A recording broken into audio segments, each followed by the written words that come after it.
Em nome do Pai, e do Filho, e do Espírito Santo. Amém. Muito bem, meus irmãos, estamos aí agora para falar, No nosso primeiro encontro, nós falamos do que é a devoção ao Sagrado Coração de Jesus. Nesse vídeo, nós vamos falar dos meios para adquirir esta devoção. Ora, se nós lá falamos da beleza que é a devoção ao Sagrado Coração de Jesus, claro, de forma bem genérica, Mas nós ali concentramos o que é o centro da devoção ao Sagrado Coração de Jesus. Então, hoje nós vamos falar dos meios, e eu quero falar de quatro meios para que a gente possa adquirir esta devoção.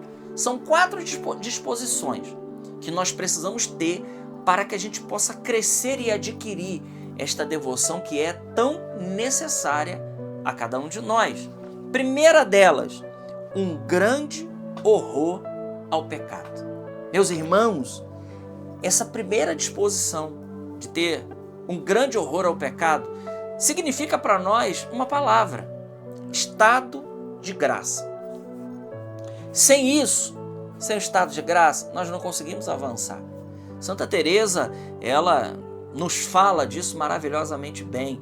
Ela, no seu livro da vida, no livro também do Castelo Interior das Moradas, Santa Teresa descreve com toda clareza o estado de uma alma em estado de pecado mortal.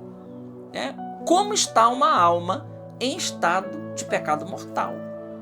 Tem santos, inclusive, é o caso de Santa Míria de Jesus crucificado, que tinha a graça dada por Deus de sentir o fedor de uma alma que estava em pecado mortal. Santa Teresa d'Ávila, certa vez, ela vai à missa e ela vê 2 demônios agarrados ao braço do padre na hora da consagração. E ela logo entendeu que aquele padre estava em pecado mortal. E ela disse para Jesus: "Ô Jesus, mais uma vez o Senhor se entrega nas mãos dos pecadores." É assim, Jesus está lá com estado de vítima imolada. Vítima imolada. Então, o estado de graça, o horror ao pecado, porque exatamente o horror ao pecado é que vai nos dar a graça de viver o estado de graça, sem o qual nós não conseguimos ter vida interior. Por quê? Porque quando nós não estamos em amizade com Deus, e para estar em amizade com Deus, nós precisamos cumprir os mandamentos. O jovem rico perguntou para Jesus: "Mestre, o que eu devo fazer para ter a vida eterna?" E Jesus disse: "Cumpre os mandamentos." Cumpre os mandamentos. Quais? E Jesus cita lá o decálogo. Então aqui tem uma base muito sólida para nós, para que a gente possa então ter um horror ao pecado, a todos os convites que o pecado nos faz todos os dias, para que a gente possa viver, queridos irmãos, que a gente possa viver a graça de Deus, que nós possamos viver a graça do derramamento do Espírito Santo para viver um estado de graça, porque, volto a dizer, sem o estado de graça nós não temos vida interior. O Padre Paulo, no seu curso Engenharia da Santidade, ele diz isso: a gente pode até jogar beijinho para Jesus, mas há uma inimizade instalada dentro de nós. Ainda que a gente não considere isso, ou nem acredite nisso, a alma que está em pecado mortal, ela está em inimizade com Deus. Isso é sério.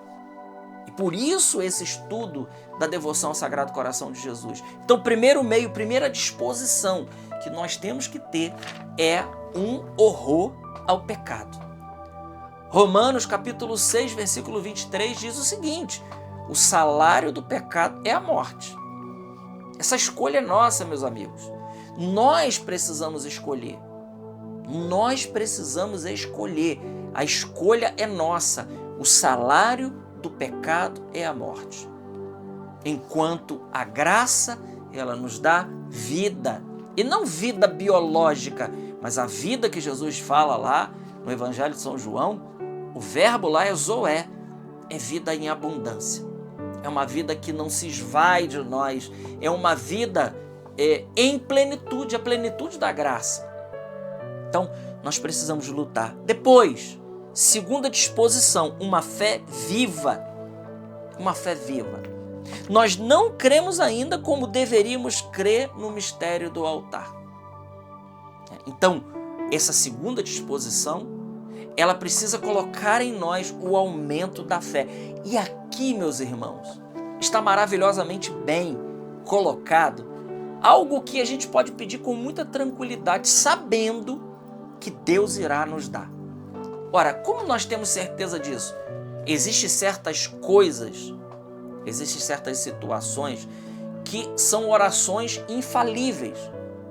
Por quê? Porque nós já temos a vontade de Deus plenamente manifesta. Uma vez um homem veio conversar comigo depois de uma palestra. Ele queria uma orientação, né? E ele veio querer saber se era para ele continuar ou não o casamento dele. Eu falei, meu irmão, queria que a gente rezasse. Eu falei para ele, olha, a gente não precisa rezar para isso. Aí ele falou, não. Eu falei, não, porque é vontade de Deus plenamente manifesta que os casais não se separem. Jesus diz isso em Mateus 19:6. Não separem o homem aquilo que Deus uniu. Deus não quer que separe. Aqui não vou entrar nos pormenores de casamento nulo e tudo mais e tal. Não, mas a vontade plenamente manifesta de Deus é que você lute, meu amigo. É que ela lute, meu amigo. Né? Então tem coisas que é vontade plenamente manifesta de Deus. A gente não precisa perguntar para Deus. Né? Eu preciso perguntar para Deus se é para me matar ou não matar uma pessoa? Não. Tem um mandamento de não matar. Deus já nos disse isso, Ele já nos revelou. Então, muitas vezes, para nós justificarmos coisas, a gente quer perguntar aquilo que não precisa se perguntar, que a gente já sabe na realidade. Na realidade, aquele homem, ele queria aliviar a consciência dele. Mas eu não estava ali para isso, eu estava ali para dizer a ele a verdade. Então, nós, muitas vezes, não cremos ainda no mistério do altar como deveríamos. Com uma fé teologal, né? Não aquela fé do sentimento e não aquela fé do você pede para ver o milagre acontece. Essa fé é muito legal, né? A gente poderia chamar isso de fé carismática. Mas a fé mais importante que essa é a teologal. É aquela que você vê, que crê sem ver. Crê sem ver. Nós não precisamos que a hóstia consagrada vire carne na mão dos sacerdotes para que a gente creia. Porque seria muito fácil crer assim. Agora, crer sem ver, crer vendo no véu do sacramento, crer estando no véu do sacramento, você comungando sentindo gosto de pão, ou comungando na espécie do vinho sentindo gosto de vinho, mas sabendo que é Jesus, pelo milagre da transubstanciação, nós então vamos crescer em fé. Crescer em fé. Agora, aqui tem um detalhe. Nós crescemos em fé quando nós praticamos a oração. E nós vamos recebendo lá graças atuais para crescer. Então, nessa segunda disposição, nós precisamos pedir a Deus, Senhor, me dê a graça de crer, né? Não de uma maneira rasa, mas crer com fé teologal que o Senhor está presente no mistério do altar. Quanta indiferença a Jesus no altar hoje. Quantas pessoas tratam nosso Senhor como se fosse um pão bento, uma bolacha, algo do tipo. Quanta falta de cuidado. E eu não digo aqui também dos pastores sagrados, né? Quanta falta de cuidado. Não estou falando só de nós leigos, não. Eu estou falando de um modo geral. Quanta falta de cuidado ainda, quanta falta de zelo ainda em tratar Jesus. Ora, se aquele que está ali é Jesus e nós cremos que é Jesus, então com ele toda a reverência, toda a honra, toda a glória. Ele é Deus, não é um pão bento. Nós não nos ajoelhamos para um pão abençoado, é Jesus. Então, nós precisamos pedir uma fé viva. Como canta o Eugênio Jorge, né? Dá-me uma fé viva, dá-me uma fé nova, né? Uma fé produzida, transmitida na vida, testemunhada nos irmãos. Que as pessoas possam olhar para nós e vermos que nós temos fé. Essa é a segunda disposição. Terceira disposição, um grande desejo de amar a Jesus ardentemente. Essa é uma disposição totalmente necessária. Porque se a gente não desejar amar Jesus, e é muito triste a gente passar, às vezes, uma vida vivendo uma vida religiosa sem amar a Jesus. Como isso é possível? É possível uma coisa dessa? É possível, meus irmãos. E, infelizmente, tem muita gente que passa uma vida na igreja sem sequer fazer um ato de amor a Jesus.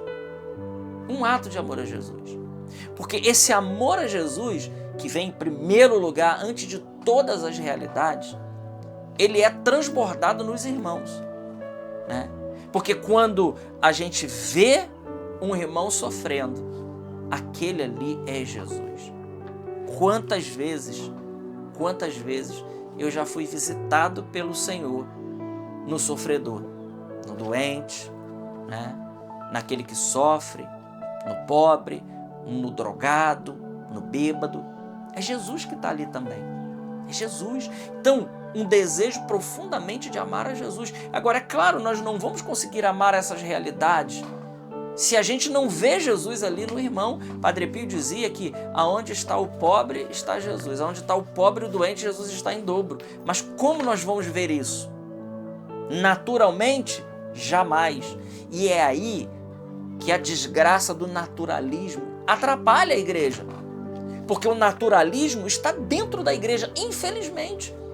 Tudo é natural, nada é transcendente, nada é espiritual, então a gente nivela tudo no imanentismo, tudo como se fosse daqui de baixo, né? E claro, aí é simples, né? Você olha para um bêbado e é um bêbado, não me incomode. Você olha para um drogado, é um drogado, não me incomode. Um doente, é um peso. Mas quando, por amor a Jesus, esse amor a Jesus que está no doente, no pobre, no drogado, a palavra de Deus é muito clara. Senhor, quando foi que nós te vimos doente, nu, preso, tá? Foi todas as vezes que você fizeste isso a um dos menores dos meus irmãos, foi a mim que o fizeste. Gente, que palavra forte, meu Deus. Jesus diz que foi a Ele que nós fizemos. Então, nós precisamos pedir um grande desejo de amar a Jesus. Meus irmãos, se a gente amar a Jesus acima de todas as coisas, nós vamos estar cumprindo o primeiro mandamento. Amar a Deus acima de todas as coisas. E eu repito a frase de Santo Afonso de Ligório. Santo Afonso diz que santidade é amar a Jesus. Quando a gente ama Jesus, nós estamos progredindo nas virtudes teologais de fé, esperança e caridade. E como nós precisamos de uma sociedade com pessoas virtuosas. E a quarta disposição, um recolhimento interior. Aqui, meus irmãos, aqui a coisa engrossa. Para provar todas as delícias dessa devoção, Deus dificilmente se faz presente na agitação. Guarde esse quarto ponto aí, né? Guarde esse quarto meio para adquirir a devoção ao Sagrado Coração de Jesus. Um recolhimento interior. Quantas vezes nem as nossas reuniões de igreja elas são feitas com recolhimento? Elas são feitas na agitação. Deus dificilmente Ele fala, dificilmente Ele se faz presente no meio do barulho. Como nós precisamos hoje, meus amigos, de recolhimento. Como nós precisamos nos recolher para poder ouvir o Senhor, para poder estar com o Senhor. O recolhimento, ele é necessário, porque ele faz parte da vida interior, ele faz parte da guarda do coração. Por que as pessoas não guardam o coração hoje? Porque elas estão dispersas. E hoje, diga-se de passagem, nós temos muitas e muitas e muitas e muitas coisas para nos distrair. Nos distrair. Quantas pessoas são até boas, fazem coisas boas, mas andam o tempo todo distraídas e agitadas e com um barulho enorme. Tire por você, tire por mim, eu vou falar por mim. Quantas vezes eu paro para rezar e parece que tem uma rave tocando dentro de mim. É uma luta a gente fazer silêncio. E eu não estou falando de um silêncio exterior. Esse daí é fácil. Você vai para um lugar sem barulho, cala a boca, a gente fica quieto, pronto. Tá silêncio, não tem barulho. Mas e o barulho que está dentro de nós? Aquele que nós trouxemos por um excesso de tela, aquele que nós trazemos por um excesso só de entretenimento, sem vida de oração, sem nada. Quantas vezes, por estar no mundo agitado que nós vivemos, de poluição sonora, de poluição audiovisual e tudo mais. Tudo isso nos dificulta a uma vida de recolhimento. E aí, é claro, né? Exige de nós, para poder ter um recolhimento interior, exige de nós uma disciplina. Esse quarto ponto aqui nos coloca diante de uma disciplina. Nós precisamos fazer algo para poder se recolher. Então nós precisamos colocar disciplina a nós mesmos. Hora de acordar, hora de dormir, hora para rezar, hora para não mexer em nada, estar apto somente a estar com o Senhor. Não sei como você faria isso. Cada um aqui sabe da sua rotina, do seu dia, sabe o que pode fazer. Mas é evidente que temos que fazer algo para se recolher, nós temos. Eu não sei, volto a dizer, eu não sei o que você vai fazer para se recolher, mas que nós temos que fazer algo para se recolher, para poder ouvir a Deus, que não se manifesta, como Ele está dizendo aqui para nós. Deus dificilmente se faz presente na agitação. Que Deus não está ali, mas nós não conseguimos perceber Deus no barulho. O falar de Deus é manso, é baixo. Então, vamos recapitular. Primeiro ponto, um grande horror ao pecado, estado de graça. Segundo ponto, uma fé viva. Nós ainda não cremos o suficiente. Nós precisamos pedir um aumento da fé. O terceiro ponto, um grande desejo de amar a Jesus ardentemente. E aí nós vamos transbordar isso no amor aos irmãos. E um quarto ponto, um recolhimento interior. Então tá aí, né? No vídeo de hoje, nós falamos aí das 4 disposições para ter a devoção ao Sagrado Coração de Jesus. Deus te abençoe e até a próxima, se Deus quiser.